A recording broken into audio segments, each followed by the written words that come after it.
Hello and welcome to another episode of Talking About Rock. I'm Rob Edwards. Well, the summer concert series really heated up here for us last week at Highmark Stadium, the home of the Buffalo Bills. We finally got our 2-year waiting over with the stadium tour coming to town with Motley Crue, Def Leppard, Poison, and Joan Jett, just putting on a fabulous show with the new openers, Classless Act. Everyone thoroughly enjoyed it. And we also had a double shot the next day as Metallica rolled into town, also at Highmark Stadium, just bashing out the metal for everyone that had waited for that show as well. Amazing time. A little crazy there out there in Orchard Park for those 2 days. And then they had the Bills opener there the next day against the Colts. So I'm sure they scrambled a little bit to get the facilities cleaned up and ready to go. I myself was able to catch a living legend at the Seneca Niagara Casino. Ace Frehley himself was there to rock the house, put on an amazing show with his smoking guitar, compliments of John Jeffrey from Kiss This, as his guitar that night had failed him, and one of our local Kiss tribute bands was tapped to bring an instrument for Ace to do his solo, and we're so happy and glad that they were able to do that. Opening the show, New Rockers, the self-proclaimed bastards of New York City. Cora Rosick was there to rock the house. My first time seeing this opener, and I was quite surprised on how polished and tight this act was. I got a chance to speak with Cora a couple moments after the show, and we'll be bringing an interview with him on our show as soon as we can. But next here, we want to get to today's guests for you coming up here next.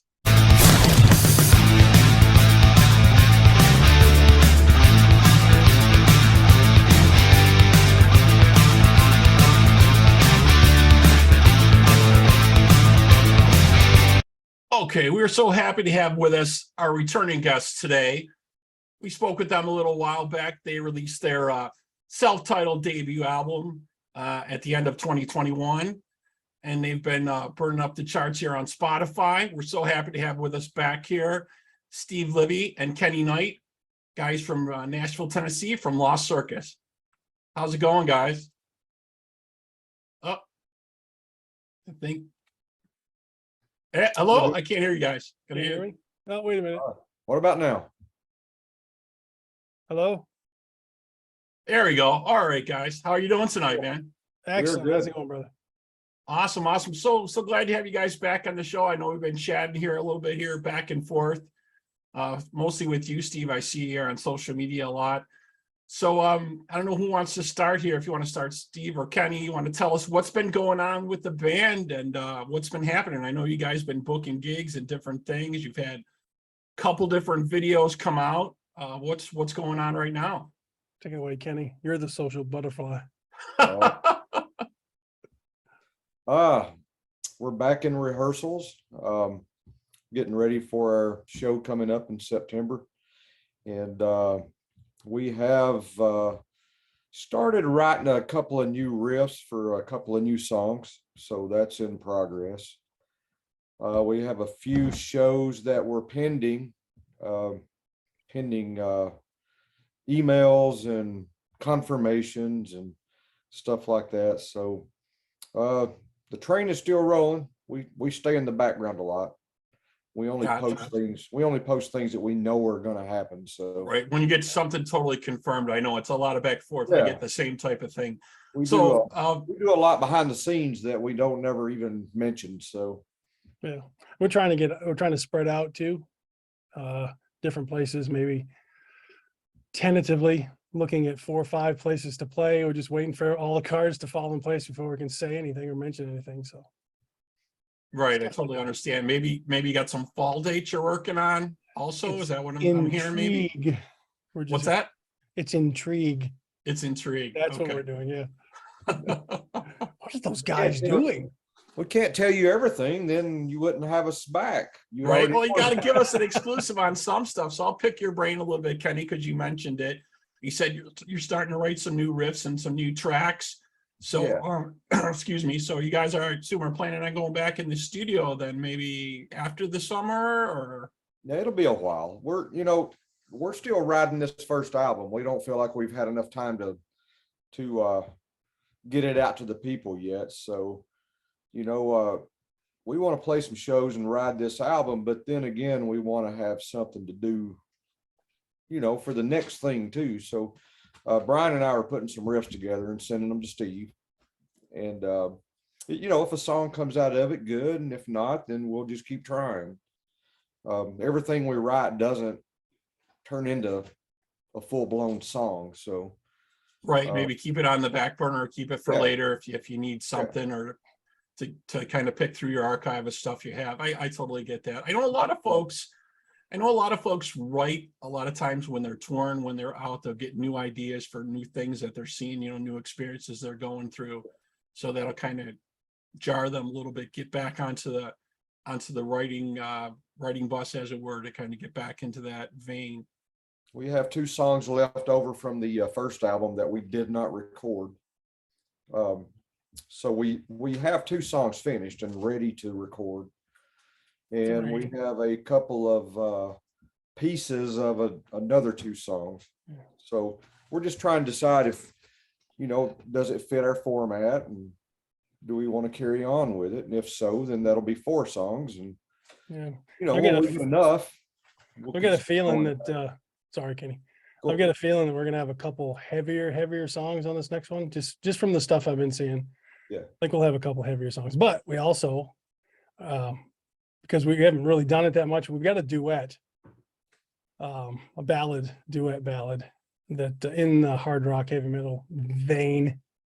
So we've got 3 completed songs. We got to fine tune that, and we've got someone in mind for the vocals, the female vocals on. So like kind of like the power ballad type of thing. Is that what I'm hearing? Yeah, Okay, cool. power ballad, yeah. And then the stuff that Kenny and Brian have sent to me, I've got some good ideas. Yep, And you're usually writing the lyrics for the tracks, right, Steve? I do. I don't let anyone else write lyrics because they're all stupid. Oh, did I say that out loud? I will take any. I don't think these guys want to, but I would listen to anything. Well, I Word dig one. your lyrics for sure. I was listening to the album again today, you know, with like, especially She's a Fire, you know, and I'm just, the words are just turning through my mind, and I'm like, wonder what's going on in his life when he's writing stuff like this, you know. Yeah. You know, that was written about my wife, Melissa, pretty much. I mean, it's hard to put into words. Her mom, when we first got together, she's like, "You need to write a song about Melissa." Hey, thanks for pushing that on me. You know how hard it is to do anyway. You know, right. but I mean, Well, you're supposed to be doing that anyway. You should have had one, like, you know, set aside or something, right? but you know, your better half is always a big influence on what you do. So Oh, for sure. she's For always sure. been a huge influence on my inner story thing. And then sometimes you'll just write a story that has nothing to do with real life. I think that's one of the things that people don't realize is not every song that you hear is written on someone's firsthand experience. You know, some of the songs on the other, I mean, Ashes and Rain, it's kind of got like got a gothy, vampire-y, plus has something to do with a relationship that everyone can understand, but you give it a little more detail, a little more thought, and try to make it a little more movie-ish or bigger story than what it really is. And then there's some songs you just don't, you just write. Right. I'm assuming you just probably come up with ideas too. I mean, I know I do that every once in a while. Something will just, some phrase or something will just come to you, and you can just write around it. And like you said, there was no situation. It just kind of came about, and you just kind of went with an idea. That's a or lot of something it. like I that. mean, I'll get a melody in my head, and like when these guys send me some riffs, and I'll sing nonsensical stuff, and then a melody will click, and then they'll be like, oh. And sometimes I'll just say like on This Place Is Mad, I wrote the first 2 lines the very first time I put lyrics on it. I mean, put vocals to it to see what I could come up with, and that came up with that. That was a really easy song to write. It just came out. Some of them take forever, you know, or it seems like it takes forever. I've got 4 or 5 that I've never even gotten halfway through that I really like, but I don't know what to do. So Yeah, that video seems like you guys had definitely so much fun doing that, and I look forward to more videos from you guys. I'm sure you're probably got that in the back of your mind, some ideas for different stuff for sure. we do. We're going to start working on the storyboard for something. Oh, exclusive. We're gonna start working on a storyboard for a song. Won't tell you what song, but it'll be one of the songs. Okay, well, we hope you'll keep us in the loop on what's happening with Yeah, different absolutely. stuff like that. And if you got some premiere videos or something coming out, we'd like to hear about it when you're ready to talk about it a little bit more. Absolutely. So Kenny, some of the riffs that you're coming up with and some of the ideas, what do you use for inspiration? Is it just stuff that kind of comes to you, or stuff that's influenced you that you've heard, or what do you think? Yeah, I sit around and just practice a lot, and I try to come up with catchy riffs that I think, would this sound good on the radio? She's a Can fire. Yeah.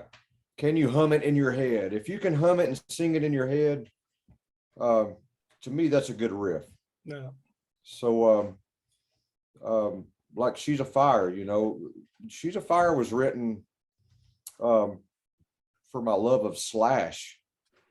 The whole Slash thing, that guy can write some riffs, and Sweet Child of Mine, that's the whole riff that I wrote for She's a Fire is kind of in a backwards inversion of the beginning of the Sweet Child of Mine, So, and I thought, you know what, I can take this really cool lick and change it around and make it me, but still make it very noticeable when the first thing you hear when you hear that lick, it's She's a Fire.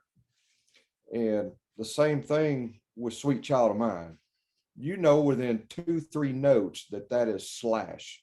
Right. And that was the feel I was looking for on that song. So I try to base my songs about just a catchy riff that people are going to remember, and you'll see that out of me coming up on the new stuff that I'm writing too. I'm really into that big rock riff. Right. And do you like to experiment with different tones and different effects and things like that as you're doing this, or you like to be more clean? Well, Brian's more of the trickster. He's Brian is really good at the whammy bar and a lot of that kind of stuff, and he uses more effects than I do. I'm more of a straight player, but And that would be Brian Bloomer, your other guitarist. Yeah.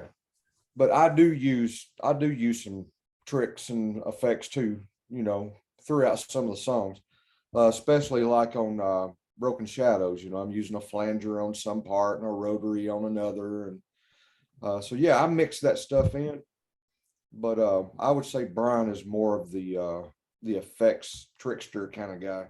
Gotcha. Yeah, you mentioned Broken Shadows, and that was, I think, the first track that I heard from the album, and that really got me into your sound. I really liked that a lot, definitely, when that came out.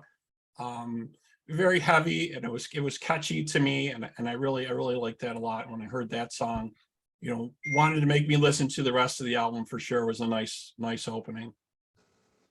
That's the one we chose to lead. Yeah, She's a Fire. That's the one we chose to come out with because it was probably our most radio friendly, and it helped us out quite a bit. I mean, through the college circuit, internet radios and all, whoever would pick us up and play us, they latched onto that one pretty quick.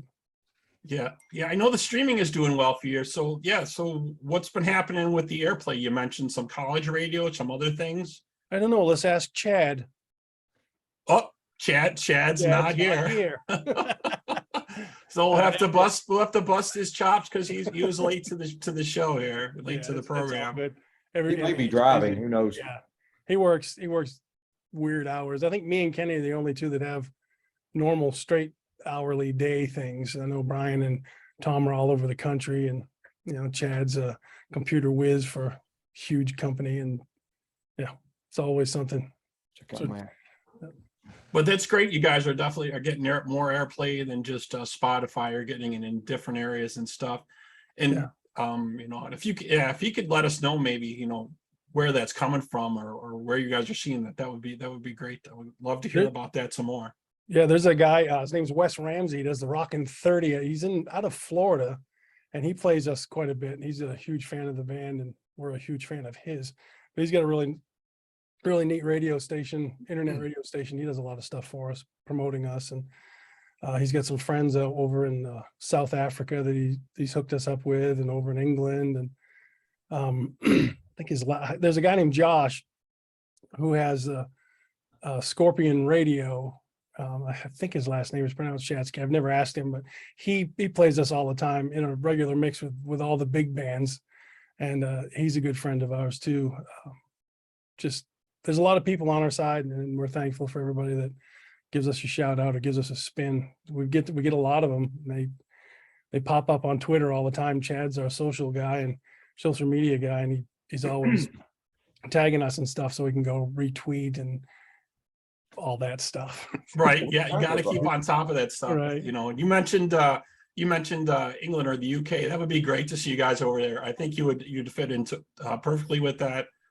There's still seems to be a big rock following there. Huge. Yeah. You know, for lots of the bands, and a lot of times that's where a lot of the bands go and get a lot of touring experience there. You know, I've seen a lot of folks do that, and you know, in some of the other continents as well. You know, that you see them playing over there, you know, they'll play for 20,000-40,000 people, and they come over here, they don't get as big a reception. You know, everyone still loves the big bands over here, but they play smaller places, unless it's like the stadium tour or Metallica or something like that. You know? Right. Yeah.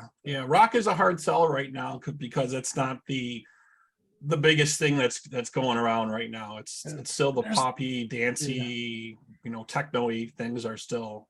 There still is. There's new music. I see bands all the time that I've never heard of because of what we're doing now. There's some really good bands out there. They're just in the vein of the 80s, but you know, updated, newer stuff, you know, different kinds of flavors out there. And they just need to be heard. And all these places in Nashville seem to be either shunning live original music or just shutting down, being bought out by the Really. yeah. Seems like it. Yeah, I know original is always been a difficult sell, but I totally agree with you. There's so many bands coming out. I hear new bands like every day because I'm always checking out, you know, who the latest releases from this album or that album. They're always sending me different stuff. Yeah. And there seems to be a new rock band popping up all the time, you know, just crazy. And then some of the old guys like Ron Keel's got a new album out. Really? I mean, he's got his own show on satellite, you know. I mean, the old guys are still out there. The old girls, all of us, we're still out there. We just got to find them, got to hook up to the people who have, maybe fallen into the 9 to 5, you know, work week. You get on the weekends, you want to listen to some music that you grew up with. It's still out there, you know. So getting it in front of people is the hard thing. Yeah, definitely. There's so many different, you know, 80s rockers coming back or putting out material. I think Lita Ford is trying to get back out there and doing some more touring. Robin McCauley, we spoke to him a while back with Black Swan. He's back at it, and I was hoping to catch some Whitesnake until they canceled everything. Unfortunately, I really wanted to see Joel. Yeah, Hoekstra. Yeah, I wanted to see Joel Hoekstra, and I love David Coverdale. He's just, I think he's an amazing singer, amazing frontman. Oh, he's a legend, absolutely. I've been saying that here recently. I've been trying to catch up on a lot of the concerts that I didn't see back then, because, you know, a lot of our heroes are checking out on us. You know, they're getting older, and some of them are not doing so well. So my thing is, now, if you want to really see an artist, you better get out there and grab it, you know? Yeah, absolutely. Exactly. I totally agree with you with that. I was lucky to catch Ace Frehley here this past weekend and catch his show at one of the casinos, which was really cool. But yeah, a lot of artists coming back. I don't know if you guys are familiar with Dead Daisies, of course. Glenn Hughes coming back in the band. The Voice of Rock singing with them. I think that's an amazing fit. What's that? Dead Daisies are coming to Nashville soon with Enough's Enough. Yeah. Enough's Enough is an underrated band. Oh my gosh. I pushed them aside when they first came out. I was like, oh, this is too goofy. Fly High Michelle. You go back and listen to that stuff. Those guys were great. They're talented. Yeah, I think they really got overlooked in the day. I think people thought they were too much like a even more glammy version Yeah. of Poison, if that's a possibility, Yeah. right? I were, was one of them. I was one of them. I kicked myself in the butt for not listening to more of them back in the day. But I want to see the Daisies because of Glenn Hughes, and I'm a big Doug Aldrich fan. So Yeah, I love the stuff they got coming out with. I was able to, get an early version of the new album and check that out. It's some great stuff that they're coming out with, and hopefully we'll be talking with them soon on the show about their upcoming tour and their album and stuff. And I just love his voice. They got such a great deal going on. He's in there playing bass for him now too. oh yeah, he did a lot of that backup vocal stuff for Whitesnake back in the day. Yeah, I don't think people are aware of that. Yeah.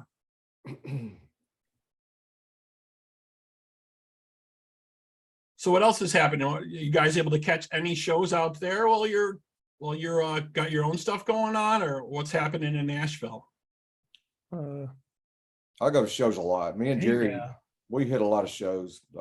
Most recently, I went to. What did I do most recently? Oh, Styx, REO Speedwagon, and Loverboy. Oh yeah, there you go. Really good show. That's an amazing hat trick. Yeah, I saw Styx last year and I was blown away. They were just outstanding, Styx right? was awesome. And I was really surprised with REO Speedwagon. I've never seen them before. Kevin Cronin still got it. Yeah. He's 70 years old and still a really good vocalist. Yeah. Loverboy was good. I felt like Mike Reno he was struggling a little, but it was still really cool to see those guys just playing all those old songs. Every song they played was a hit. So Right. Yeah, they had a ton of hits back in the day, right? they did. And it's so nice to see a lot of these artists that can still perform live and still do that. We always hear the mumblings of a lot of these different tours. They're using the backing tracks to complete their sound, to help them through the shows. And that's understandable. You get to a certain age and that's going to happen. I mean, as a fan, I'm kind of on the fence. It's like, yeah, you'd rather hear it live, but do you want to, maybe not hear as great of a show because of that? It's kind of a back and forth type of thing. I know that's a big debated thing on the internet all the time. Right. Yeah. Well, guys, I've got to get off of here. I've got to go. Disappeared. I got to go take care of something for one of my All right, children. you're a witch. There he is. Yeah. All right, Kenny. Well, thanks for joining us. We appreciate it, man. Yeah, I've had a good time, and Steve can fill you in on our Accept show. Oh yeah. And I really don't have a whole lot more to add. So always a pleasure being on here and talking to you, man. Definitely check in with us again, man. We hope to hear more stuff coming out, and let us know when the new tracks are. I'd love to get a little preview of the new tracks. That would be cool. It'll be a while. They're in the two of them you can find on YouTube. Oh, okay. Oh, really? From where we played our show, we played those two songs. One of them's called Heartbreaker, and what's the other one, Jerry? It's killing me here. I can't remember it. Huh? Oh, Fear of Falling. Fear of Falling. There we go. Fear of Falling. Yeah. That's two new songs that will definitely be on the new album. Yeah. That did not make the recording sessions from the first album. Yeah. And Paul Neighbors was the one that filmed for us there. Our good friend Paul. All right, guys, I got to check out. I got to go take care of something. Thank you, man. All right, Kenny, have a good night, man. We'll chat with you soon. See, now that he's gone, let's talk to real. Talk about those crappy guitar licks of his. All right, Steve. So Kenny kind of let it a little bit out of the bag. We wanted to talk about it. We know you guys are excited about it. The Accept show you guys coming up September 29th. Tell us how that came about. What's happening with that? Excuse me. It was I don't know. It's weird because I wasn't there, but Brian is in the Accept camp. He does some sound for them. So he goes on tour with them, and the first show of that tour is here in Nashville. So I think the story is, I'm not 100% sure. I think the story is he said, "Hey, while you guys, I'm going to be here anyway. Why don't you let my band open for you? Ha ha ha." Next thing you know, we are. So, someone keeps saying this when someone asks you to do something and it's Accept, welcome it. Oh, definitely. Yeah. Definitely. I was surprised to see them back out myself touring. I wasn't sure they were coming back out, but like we were saying earlier, so many bands are coming back and doing shows. Yeah. I don't believe they've done a lot of touring in the United States overall. So I think we should have some decent crowds. I mean, they're going to go, I think they've got 30 dates in the United States. I think that's what it was. And, but they already did the European leg of it. So. And this is being billed as the Too Mean to Die tour. Yeah, their new album is really good. So, and where are you guys going to be playing? Brooklyn Bowl. Brooklyn Bowl. Okay, Yeah. cool. So that's Thursday, September 29th. Mm-hmm. You guys be opening for Accept at the Brooklyn Bowl. Excellent. Yep. Very And, cool. Narcotic Wasteland is the second. Yeah, we're first. Narcotic Wasteland is second. We just kind of jumped on that show. So we're very privileged, very thankful we get to do it. So it'll be Cool. good. Excellent. I hope Jerry is able to make it to that show and check you guys out. He wasn't able to join us tonight, unfortunately, but I'm sure he'll catch up with you and catch you guys at that show. Right. So excellent. So thank you so much, Steve, for being with us and staying here. I know Kenny had to fly, but it's always good to chat with you guys. If folks want to know more about you, where should they check you out? I guess on your social media is pretty much the LostCircusOfficial.com is our website where we have this fantastic merch. Get your Lost Circus merch. Get a hat. You can order a signed CD or a regular CD, and I don't know. We got some stuff. I got some giveaways at the shows. I'm going to give away some stuff too. So Very cool. Yep. Excellent. T-shirts and tanks, and So get there early, folks. You might get some free merch from this man. I might throw something out you. You never know. Cool. Very cool. All right. And if you folks out there want to know more about us, you have comments or questions, please feel free to email us at talkingaboutrock@gmail.com. Please like us and follow us on Facebook, Instagram, and Twitter. And for this interview, the video, you can catch it on our YouTube channel, and it'll also be streaming on all the podcast services. Steve, thank you again for joining us, man, from Nashville. Appreciate it. Dude, thank you for having us, sir. Appreciate All right. every second of it. And we'll just holler at us. We'll come back. If we get anything new, we'll email you and let you know what's going on, shoot you a message or whatever. Yeah, keep us in the loop. I know you guys like to keep your circle tight there, but yeah, if you guys got any exclusive, we'd love to be able to share it with our audience. Well, once it busts open, then it'll be different, but yeah. All right, man. We'll chat again soon. Okay, brother. Thank you.